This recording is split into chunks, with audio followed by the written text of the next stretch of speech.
गिरिराज सिंह जैसे लोग हैं, बचौल जैसे लोग हैं, इनका काम है केवल उल्टा सीधा बोलिए, पाकिस्तान भेज दीजिए हर बात पे और धर्म पे लड़ाते रहिए। तार्किक बातें ये कभी करते कहाँ हैं? नाव वाला आपको मामला पता है ना कि एक आदमी जो कन्विक्टेड है उसके लॉयर अच्छे अच्छे खड़े हो जाते हैं। आप इस माइंड सेटअप को किस तरह से देखें? ऑल इंडिया मजलिस इत्तेहादुल मुस्लिमीन।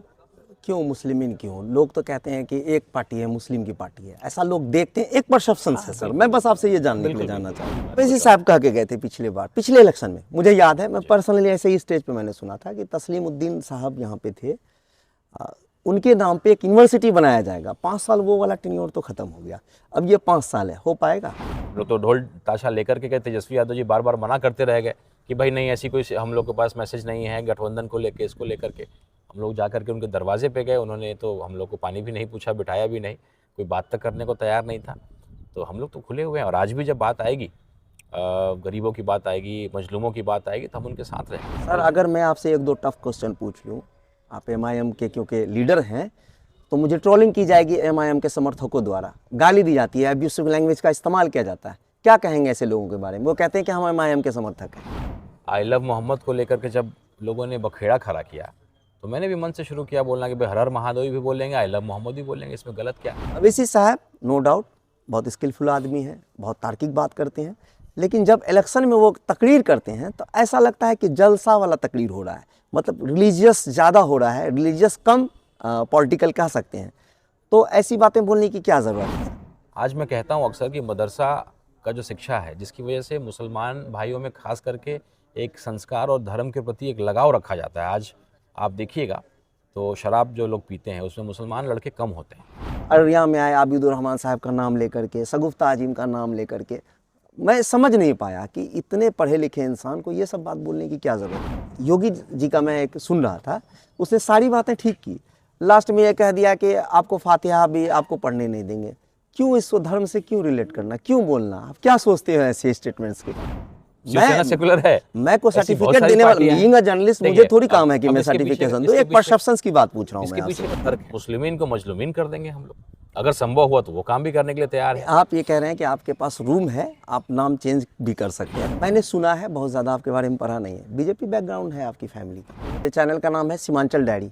आप दर्शकों से अपील कीजिए कि मेरे चैनल को सब्सक्राइब करें, यूट्यूब चैनल को। चलिए, बहुत बहुत आपने धमका दिया तो बोलना पड़ेगा। नहीं, अच्छा प्रयास है आपका, और जिस तरीके से आप जैसे नौजवान आगे बढ़ रहे हैं तो सीमांचल डायरीज़ बहुत अच्छा काम कर रही है, और मैं चाहता हूं कि आप इसको सब्सक्राइब करें, इसको आगे बढ़ाएं, हमारे नौजवान भाई का हौसला बढ़ाएं। बहुत इनफॉर्मल गुफ्तगू करते हैं सर। आनंद जी साहब हैं और डिजिटल कुछ आप एक कैंपेन चला रहे हैं या लोगों को सिखा रहे हैं, एक्सप्लोर कर रहे हैं, थोड़ा उसके बारे में बताइए, क्या है ये? देखिए, एक कॉन्सेप्ट है जिसपे हम लोग हर ज़िले में जाकर के, जैसा नाम है बिहार डिजिटल फैक्ट्री, तो ये मकसद है कि 2 लाख लोगों को अगले 3 महीने में बिहार से एक प्लेटफॉर्म पे लाना, और आपस में एक दूसरे को मदद करेंगे। मान लीजिए कि अररिया ज़िला में मैंने 5000 ऐसे लोगों को एकत्रित कर लिया और वो एक परिवार की तरह काम करेगा। अगर सीमांचल जो आपका चैनल है उन्होंने कुछ पोस्ट किया तो आप हमारे परिवार के सदस्य हैं, तो ये हमारे 4999 लोगों का फ़र्ज़ है कि आपका न्यूज़ अच्छा लगे कि नहीं लगे, लेकिन आपको व्यू करना है पूरा, थोड़ा नहीं पूरा। जहाँ तक सर मैं समझता हूँ, थोड़ा टेक्निकल बैकग्राउंड का हूँ, गूगल एक एल्गोरिथम पे काम करता है जी।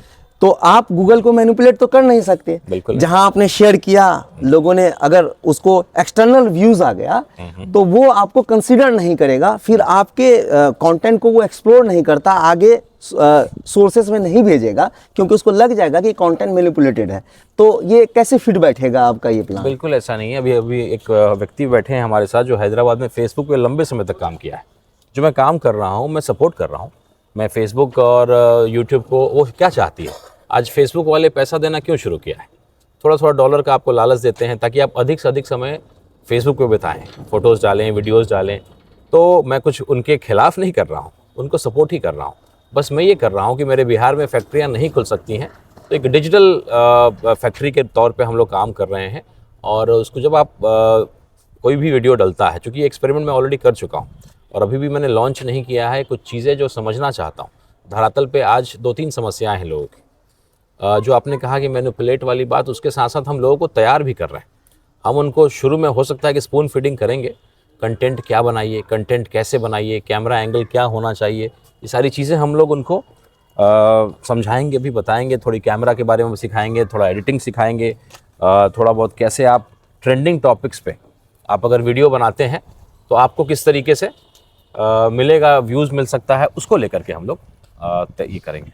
ये तो टेक्निकल ग्लिचेस की बात हो गई। अगर मैं कंटेंट को लेके थोड़ा और एक्सप्लोर करूं, एक होता है निश, कि आप किस सेगमेंट में वीडियो बनाएंगे।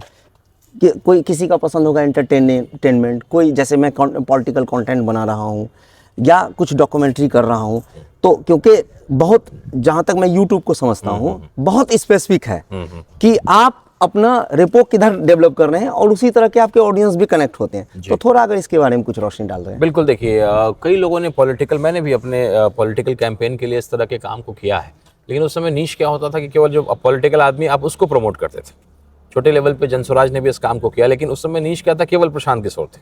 लेकिन हमारा कोई ऐसा सेक्टर स्पेसिफिक नहीं है, वही क्रिएटिविटी तो हम लोग चाहते हैं कि एक्सप्लोर करें जी। अभी जो आज मैं अररिया में आया हूँ, मीटिंग कर रहा हूँ, मैं 2 होमवर्क देता हूँ। तो मैंने पहला टास्क दिया है कि मेरा गांव पे एक वीडियो बनाइए, कोशिश करिए आप सामने आइए, और ये जानने और समझने की कोशिश करूँगा उस वीडियो से, जो मेरे लोग मुझे भेजेंगे, कि उनका नीश क्या है, वो किस तरह की चीज़ों में बेहतर कर सकते हैं, या किस एंगल को, गाँव को अलग अलग तरीके से दिखाया जा सकता है।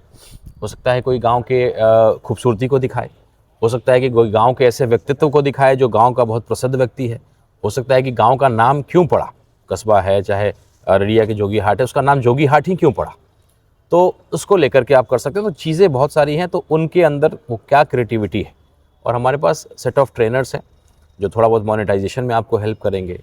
आज लोगों में बड़ा मिथ है कि कैसे पेज मोनेटाइज होगा, किसी का मिलियन सब्सक्राइबर है मोनेटाइज नहीं, किसी का कुछ 1000 सब्सक्राइबर है बट मोनेटाइज है। इंगेजमेंट कैसे बढ़ाना है, कैसे चीज़ों को ठीक करना है, उसमें हम उनको हेल्प करेंगे। थोड़ी बहुत एडिटिंग से उनकी क्वालिटी कैसे हो सकती है, और आए दिन मैं देखता हूँ कि कई ऐसे लोग हैं जो बहुत अच्छे क्रिएटिविटी करते हैं, बहुत अच्छे कंटेंट पे काम करते हैं, लेकिन कैमरा उनका बड़ा कमज़ोर होता है। अगर आप चाहते हैं कि नेटफ्लिक्स पे मेरा फिल्म जाए या मेरा कुछ कंटेंट जाए, तो उसका एक सर्टेन स्टैंडर्ड है। तो इस तरह की चीज़ों को हेल्प करना, देखिए पर्पस ये है कि लोगों को ये चीज़ हैंड होल्डिंग करके दिखा देना कि आने वाला समय का बहुत बड़ा कैरियर अपॉर्चुनिटी है ये डिजिटल इंडस्ट्री। आज हम डिप्लोमा का कोर्स करते हैं, 2 साल का कोर्स करते हैं, फिर नौकरी के लिए दर दर भटकते हैं, 10,000 12,000 की नौकरी नहीं मिल पाती। लेकिन अगर आप ढंग से, क्योंकि मैं इस बात को इसलिए बोल पाता हूँ इतने कॉन्फिडेंस से, क्योंकि मेरे साथ कई ऐसे लड़के हैं जो मेरे साथ चुनाव में रहे, जुड़े हुए हैं, और आज सबका लगभग 1,00,000 1.5 लाख सब्सक्राइबर है, फॉलोअर है, और वो 10,000 20,000 15,000 जो जिस तरह का है, वो कुछ मैक्सिमम कंटेंट्स तो हम लोग से रिलेटेड ही डालते हैं, लेकिन वो कमा रहे हैं। जो मैंने देखा कि मेरे आसपास ऐसे 15-20 लोग 10-12 हज़ार 15,000 की नौकरी कर रहे हैं, जो बम्बई में जा करके, सूरत जा करके लगभग वही पैसा वो भी अर्न कर रहे हैं। तो क्यों नहीं इसको एक बड़े स्तर पे किया जाए, और हम लोग को भी उससे लाभ मिलता है। समाज अगर हम लोग को कुछ दे रहा है, अगर कुछ फेसबुक से, कुछ यूट्यूब से अगर मुझे भी कुछ आमदनी हो रहा है, तो मैंने सोचा कि वो पैसा क्यों मिल रहा है, किसकी वजह से मिल रहा है, उनको लौटाया जाए। समाज के प्रति एक दायित्व है, तो उसके लिए हम लोग एक बड़े सेक्टर पे काम कर रहे हैं कि बहुत बड़ा एक यूनिट हम लोग तैयार करें, और म्यूचुअली लोग आपस में एक दूसरे को हेल्प करें। सब्सक्राइबर का क्राइटेरिया होता है कि आपके पास इतने मिनिमम सब्सक्राइबर है, लेकिन अगर हमारा परिवार इतना बड़ा हो कि हम लोग 2 लाख लोग हों, आज आप चैनल बनाते हैं और आज आपको पहले दिन अगर 2 लाख सब्सक्राइबर आपको मिल जाता है, तो निश्चित रूप से आप वो जो मोनेटाइजेशन का क्राइटेरिया है आपके लिए बड़ा आसान हो जाएगा।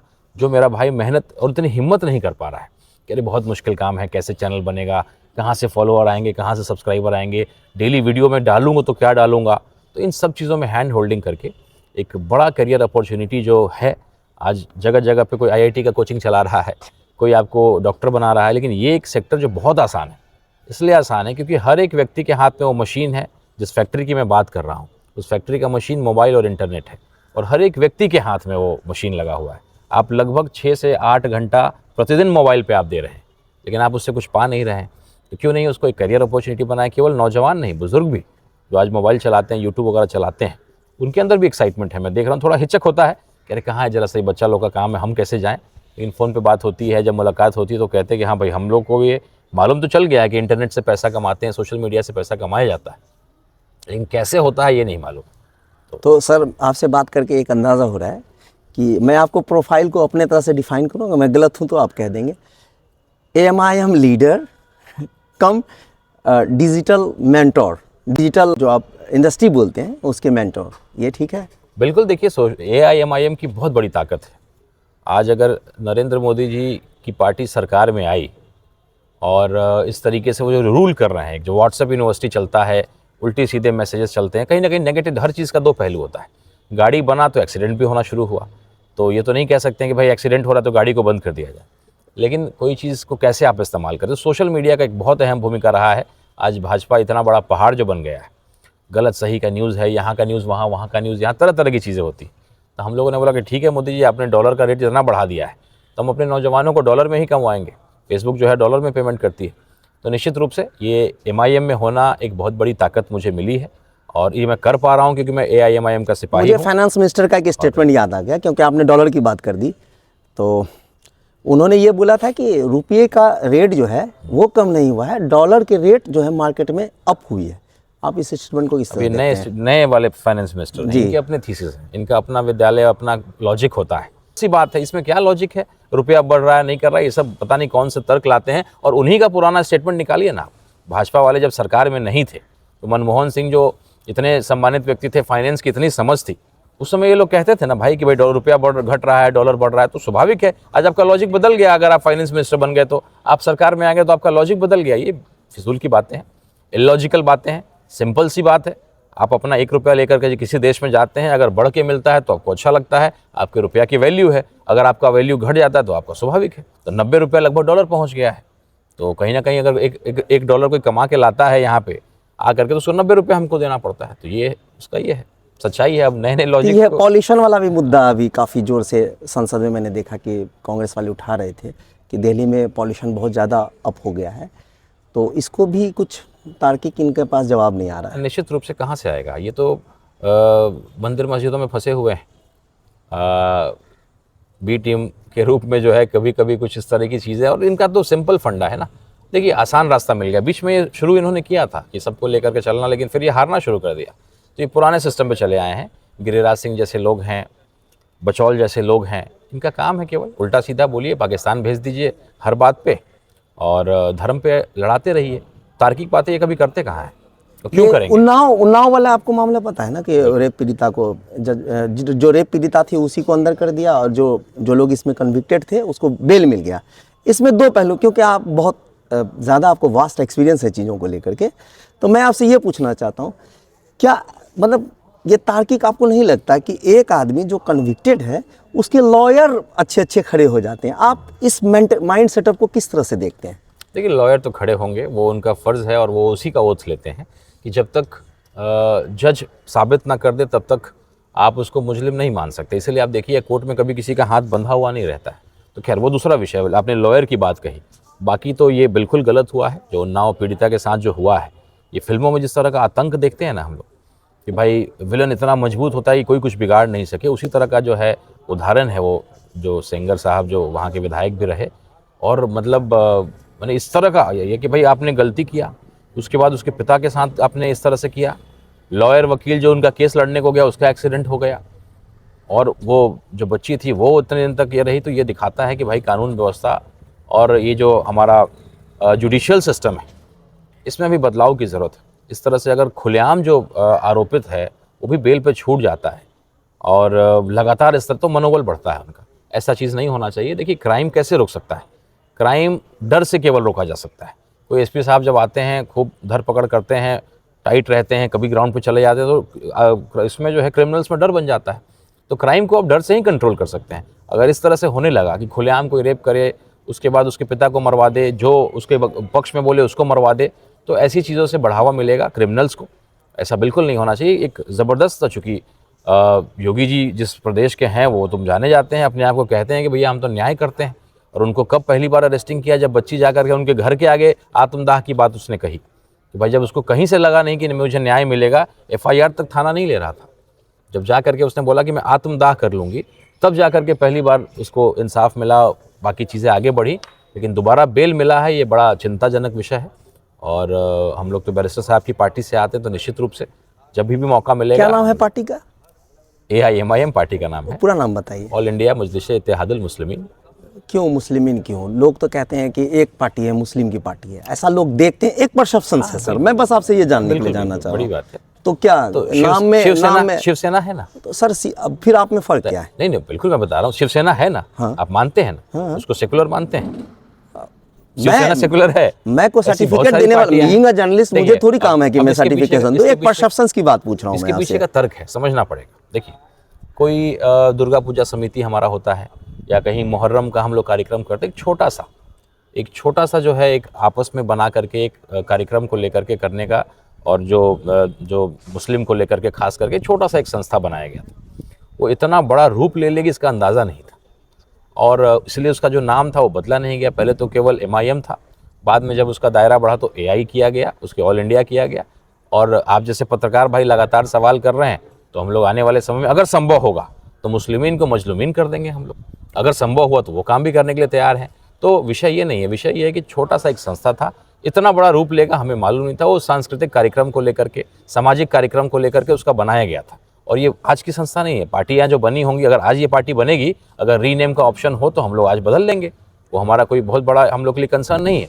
पार्टी बनी और हमारे पूर्वजों ने अगर बनाया है, जो हमारे राष्ट्रीय अध्यक्ष हैं उनके पूर्वजों ने कोई नाम अगर रखा है, तो नाम से नहीं काम से उसकी पहचान होती है।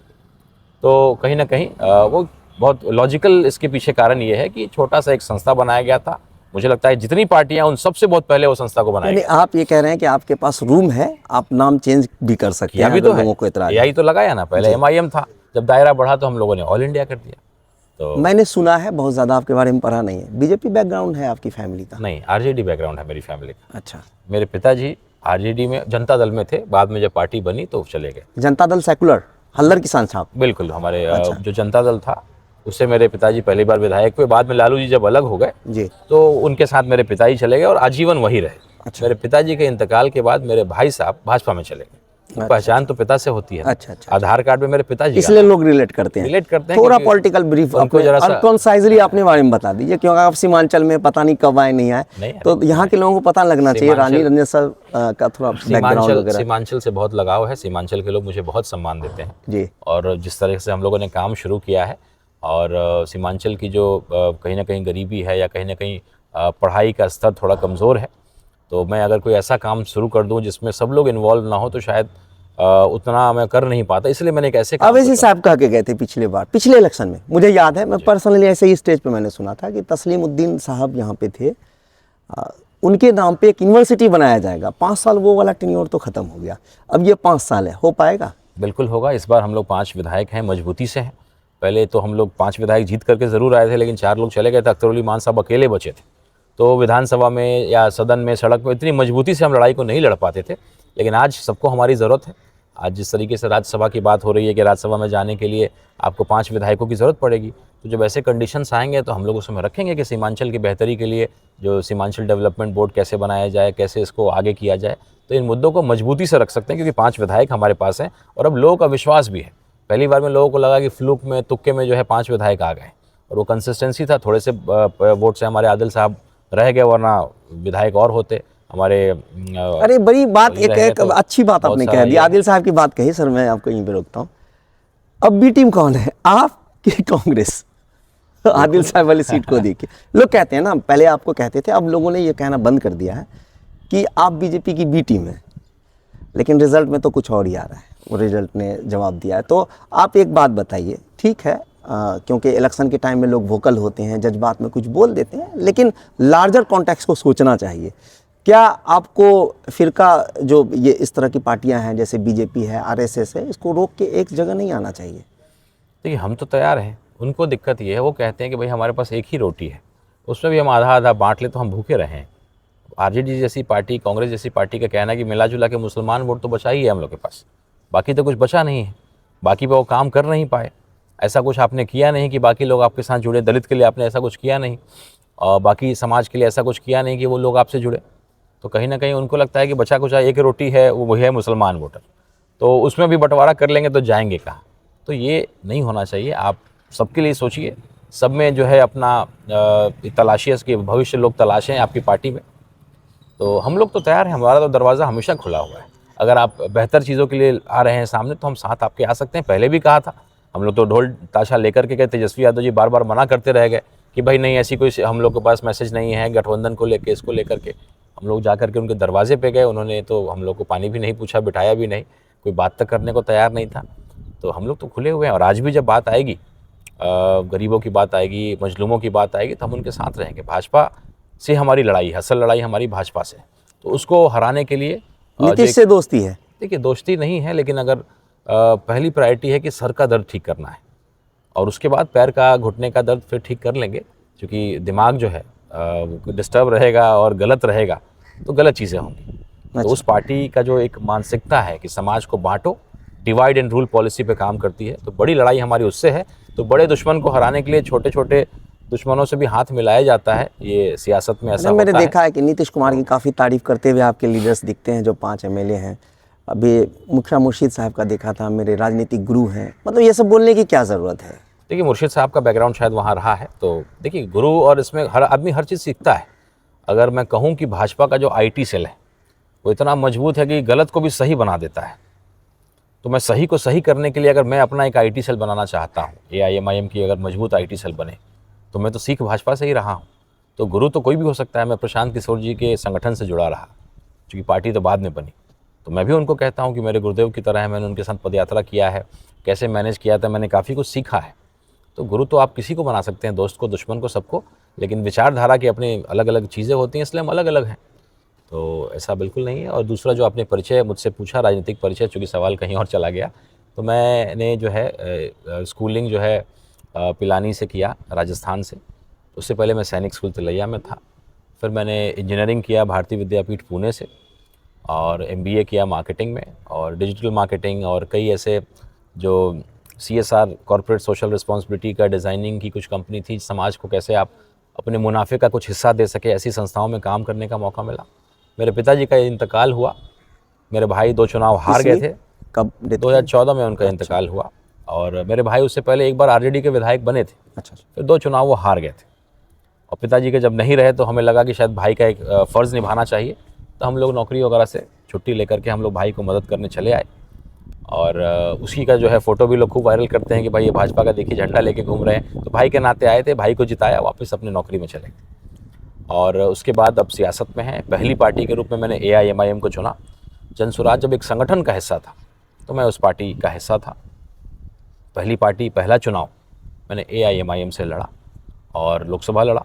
उसके बाद मैं भी भाग्यशाली रहा कि मेरे राष्ट्रीय अध्यक्ष ने 4 महीना पहले मेरे प्रदेश अध्यक्ष जी के मशवरा से जो है मुझे कैंडिडेट घोषित किया। एक सम्मान था कि भाई 4 महीने पहले कोई पार्टी अगर अपने कैंडिडेट को घोषित करती है, वो भी एक हिंदू उम्मीदवार, जो कहते हैं सो कॉल्ड, जो आपने मुझसे फुल फॉर्म पूछा, जो सब कहते हैं वही आप सवाल आपने किया, अच्छा किया, ताकि ये आंसर सबको मिले। तो ये किया, और बगल में खड़ा करके इस चुनाव में भी उन्होंने कहा कि राणा रंजीत अगर विधायक बनता है तो इनकलाब पूरे देश में आएगा। जो एक दाग है इस पार्टी में AIMIM, वो दाग अगर हम लोग मिटाने में अगर सफल हो गए तो 5 को 50 कर सकते हैं। 2 बार 5 विधायक ढाका से इंसान ना? मैं हूँ तो ढाका के बिल्कुल बगल से। अच्छा। संसदीय क्षेत्र मेरा ढाका है, ढाका से मैं चुनाव लड़ा था जी।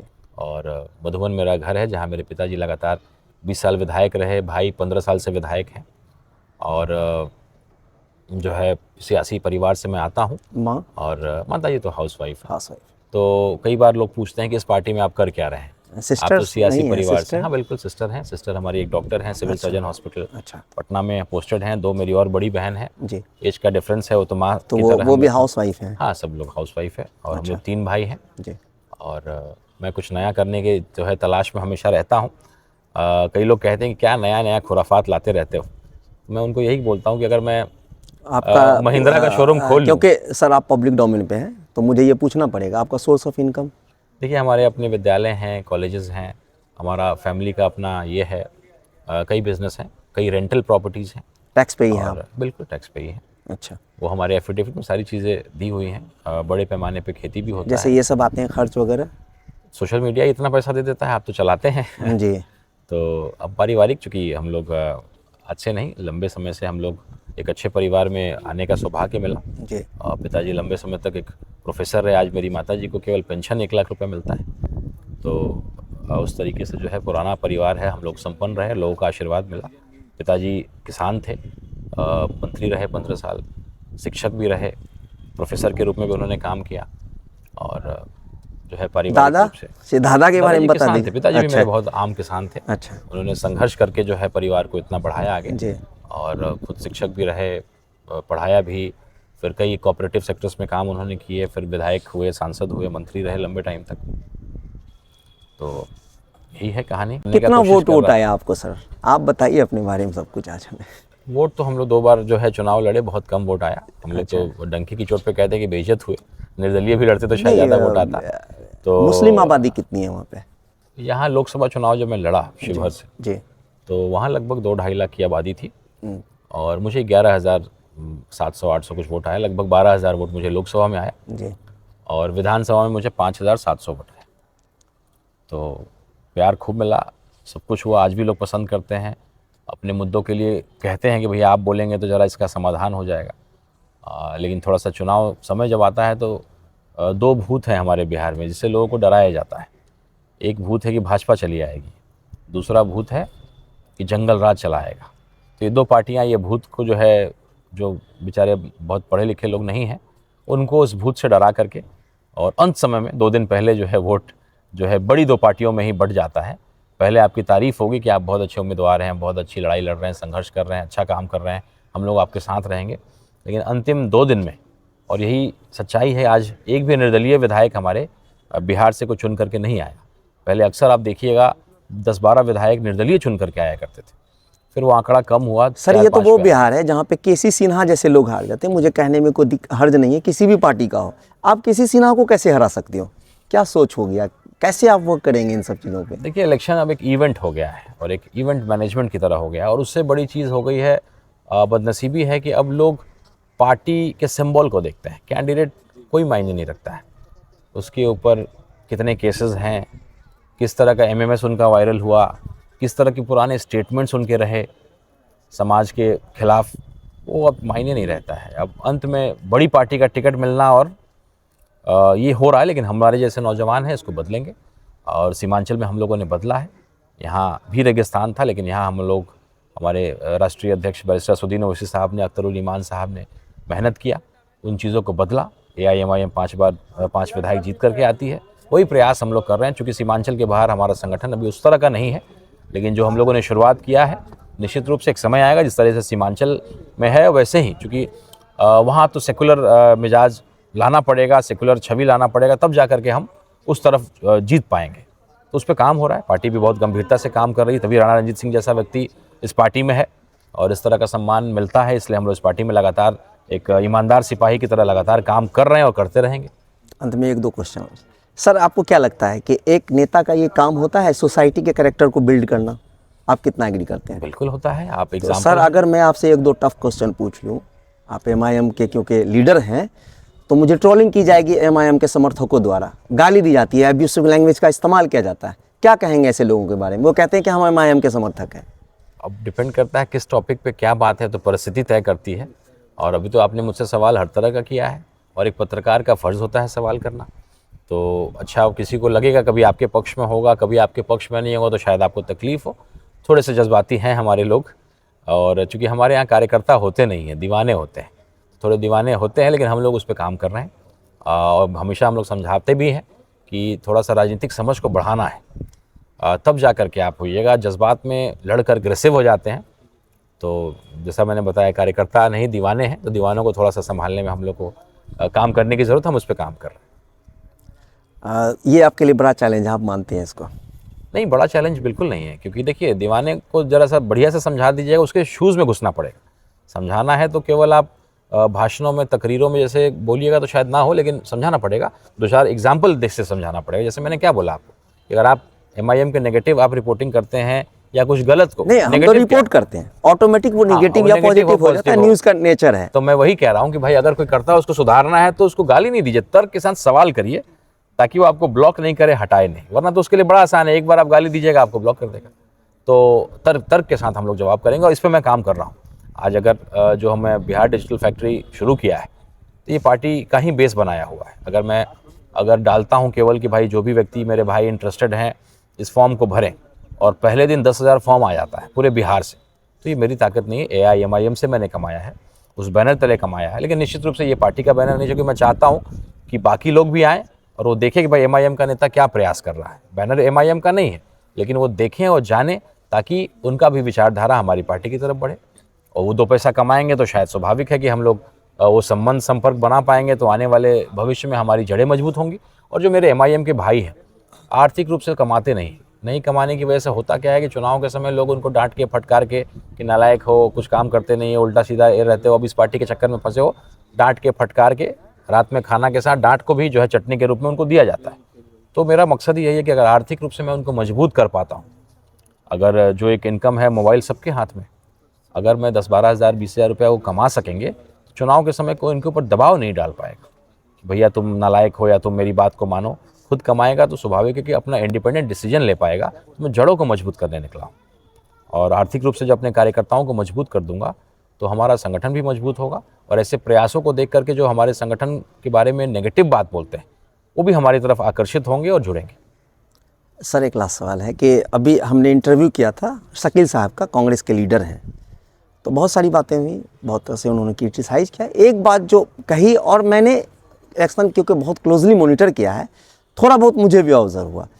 अवैसी साहब नो डाउट बहुत स्किलफुल आदमी हैं, बहुत तार्किक बात करते हैं, लेकिन जब इलेक्शन में वो तकरीर करते हैं तो ऐसा लगता है कि जलसा वाला तकरीर हो रहा है, मतलब रिलीजियस ज़्यादा हो रहा है, रिलीजियस कम पॉलिटिकल कह सकते हैं। तो ऐसी बातें बोलने की क्या ज़रूरत है सर?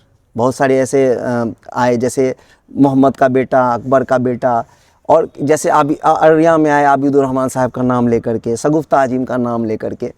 मैं समझ नहीं पाया कि इतने पढ़े लिखे इंसान को ये सब बात बोलने की क्या ज़रूरत है। क्या वो लोगों को मोबिलाइज़ करने के लिए ऐसा बोलते हैं कि या कुछ अलग इंटेंशन होता है? देखिए, किसी भी व्यक्ति का धर्म या जाति, उसके लिए एक संस्कार है, उसके लिए एक शिक्षा है, उसके लिए फाउंडेशन है। तो हर कोई बोलता है, मैं भी तो, या भाजपा वाले लोग भी जय श्री राम बोलते हैं, हर हर महादेव बोलते हैं, इसमें गलत क्या है? तो फर्क होगा ना सर। आप भाजपा से अपने आप को क्यों कंपेयर कर रहे हैं? नहीं, मैं भाजपा से नहीं, मैं भी कहता हूँ, जब आई लव मोहम्मद को लेकर के जब लोगों ने बखेड़ा खड़ा किया तो मैंने भी मन से शुरू किया बोलना कि भाई हर हर महादेव भी बोलेंगे, आई लव मोहम्मद भी बोलेंगे, इसमें गलत क्या है? लेकिन हाँ, धार्मिक चीज़ों को नहीं लाना, लेकिन अपने, आज मैं कहता हूँ अक्सर कि मदरसा का जो शिक्षा है, जिसकी वजह से मुसलमान भाइयों में खास करके एक संस्कार और धर्म के प्रति एक लगाव रखा जाता है। आज आप देखिएगा तो शराब जो लोग पीते हैं उसमें मुसलमान लड़के कम होते हैं। ऐसा क्यों होता है? क्योंकि वो धार्मिक रूप से उनको जो है सिखाया गया है कि ये गलत चीज़ है। तो धर्म में बड़ी ताकत होती है, लेकिन उसका सही और गलत इस्तेमाल नहीं होना चाहिए। तो आप अब पर्टिकुलर किस स्टेटमेंट के लिए बोल रहे हैं वो मैं नहीं कह पाऊँगा, लेकिन हर एक आदमी को गर्व होता है कि मैं इस धर्म से हूँ, मैं इस जाति से हूँ। इलेक्शन का कोई भी उठा लीजिए कैंपेन सर, अब देखिए एकदम ऐसा लगता है कि कभी कभी समथिंग लाइक मतलब वियर्ड, अजीब, क्यों बोलने की ज़रूरत क्या है? पढ़े लिखे व्यक्ति हैं, और जैसे देखिए हमारे पूर्वज जो थे बड़े समझदार थे। सावन में, हिंदू में मैं कह रहा हूँ, हिंदू में हम लोग सावन में हम लोग मीट मछली नहीं खाते हैं, खास करके चिकन वगैरह हम लोग नहीं खाते हैं। तो उसके पीछे का तर्क है। तो पुराने लोग जो पढ़े लिखे लोग नहीं होते थे, उनको ज़रा सा धार्मिक चीज़ों से समझाओ तो ज़्यादा बेहतर समझ में आता है। तो हमारे लोगों ने क्या कहा कि भाई सावन जो है भोलेनाथ का समय होता है, जल ढारते हैं हम लोग, पूजा पाठ करते हैं, इसमें मीट मछली छोड़ दो। तो आधे लोग इसीलिए छोड़े हुए हैं, लेकिन उसके पीछे तर्क है कि सावन में क्या होता है, बारिश होता है, और जो मुर्गा हम लोग खाते हैं वो कीड़ा मकोड़ा खाता है और गलत चीज़ें खाता है, तो वो गलत चीज़ें खाएगा। उस समय अगर आप चिकन ज़्यादा खाएंगे तो शायद बीमारी, प्लेग वगैरह इस तरह की बीमारी होने के चांसेस हैं। तो समझाने के लिए कई बार इस तरह की चीज़ों का इस्तेमाल होता है, लेकिन फ़र्क ये है कि अब आप किस चीज़ के लिए इस्तेमाल कर रहे हैं। अब बटोगे तो कटोगे वाला स्टेटमेंट किस रूप में इस्तेमाल हो रहा है और उसको किस तरीके से हम लोग कर रहे हैं। हम लोग उसको देश के स्तर पे भी कह सकते हैं। आज बटोगे तो कटोगे जो कहते हैं भाजपा वाले, तो उनसे मैं कहना चाहता हूँ, ये तुम बार बार जो कहते हो कि पाकिस्तान भेज देंगे, पाकिस्तान भेज देंगे, तो आप भी तो देश को बांट रहे हो। आप जो बटोगे तो कटोगे स्टेटमेंट कह रहे हो, और यहाँ पे आप हिंदू मुसलमान को बांटते फिर रहे हैं आपस में, तो यह तो गलत कर रहे हैं ना। तो बटोगे तो कटोगे स्टेटमेंट गलत नहीं है, लेकिन किस संदर्भ में बोल रहे हैं वो गलत है। अगर मैं देश के लिए कहता हूँ कि देश में एकता होना चाहिए और बंटवारा नहीं होना चाहिए, तो अच्छा स्टेटमेंट है। लेकिन आप चाहते हैं कि अब इसको जाति में बांटना है, धर्म में बांटना है, तो गलत स्टेटमेंट है। तो आप कैसे इस्तेमाल करते हैं वो डिपेंड करता है। एक दो स्टेटमेंट बस लास्ट है सर। अब यही बात आपने कहा ना कि भाई आप कंस्ट्रक्टिव काम कर रहे हो, पॉलिटिकल लीडर हो, इलेक्शन हो गया, सब चीज़ खत्म हो गया, आप काम करो, कंस्ट्रक्टिव काम है। बहुत सारा चैलेंजेस है इंडिया में, पॉवर्टी है, पॉल्यूशन है, इलिटरेसी है, ये काम होना चाहिए और ऐसी चीज़ें होती हैं। अभी योगी जी का मैं एक सुन रहा था, उसने सारी बातें ठीक की, लास्ट में ये कह दिया कि आपको फातिहा भी आपको पढ़ने नहीं देंगे। क्यों इसको धर्म से क्यों रिलेट करना, क्यों बोलना, आप क्या सोचते हैं ऐसे स्टेटमेंट्स के बारे में? शॉर्टकट है। अगर आप जो आपने बोला विकास की बातें, ये बातें उसे जो है ना ज़रा सा वो लोगों के अंदर वो मुश्किल होता है। आपसे सवाल किए जाएंगे, अगर आप वही कॉलेज की बात करिएगा, अस्पताल की बात करिएगा, तो लोग कहेंगे अस्पताल तो बना लेकिन उसमें आईसीयू की व्यवस्था नहीं है, उसमें मशीन नहीं है। जब धर्म की बात करिएगा तो कोई पूछने वाला नहीं। आँख पे जो है काला चश्मा धर्म का लोगों को पहना दिया है। मैं खुद बड़ा चिंतित रहता हूँ कि जब मेरे पढ़े लिखे लोग, बुजुर्ग लोग जो टीवी दिन भर देखते हैं, क्योंकि टीवी ब्रेन वॉश करता है, वो आप क्या सोचिए वो बीज आपके अंदर डाल रहा है टीवी। तो ये भाजपा के लिए बड़ा शॉर्टकट है। उन्होंने 1-2 एक्सपेरिमेंट किया बीच में, लेकिन सक्सेसफुल नहीं रहा। ये एक्सपेरिमेंट उनका सक्सेसफुल है कि धर्म के नाम पे राजनीति करिए तो बड़ा आसान है। कोई विकास की बात नहीं करेगा, कोई महंगाई की बात नहीं करेगा, कोई डॉलर की बात नहीं करेगा, कोई भी पलायन बेरोजगारी की बात नहीं करेगा। बड़े आराम से शॉर्टकट तरीका है, बांटिए और राज करिए। तो उनको ज़रा सूट करता है, उनको आसान रास्ता दिखता है, इसलिए बार बार उसको इस्तेमाल करते हैं। आपने हमें वक्त दिया, आपका बहुत बहुत शुक्रिया। चलिए, बहुत बहुत शुक्रिया।